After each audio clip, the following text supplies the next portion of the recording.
তুমি কি পেরেছো হতে প্রিয় আল্লাহ রাসূলের?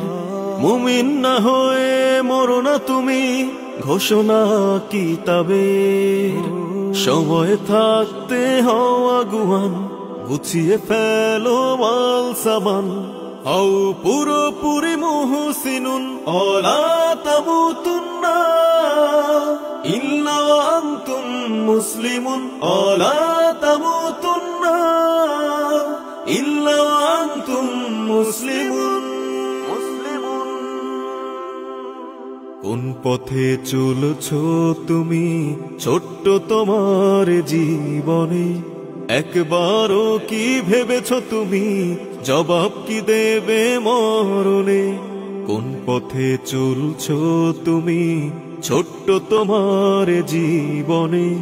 একবারও কি ভেবেছো তুমি জবাব কি দেবে মরণে? তৈরি করো তোমার ঈমান, ধরো টেনে তোমার লাগাম। হও পুরোপুরি মুহসিনুন, ওয়ালা তামুতুন্না ইল্লা ওয়া আনতুম মুসলিমুন, ওয়ালা তামুতুন্না ইল্লা ওয়া আনতুম মুসলিমুন। যতদিন তুমি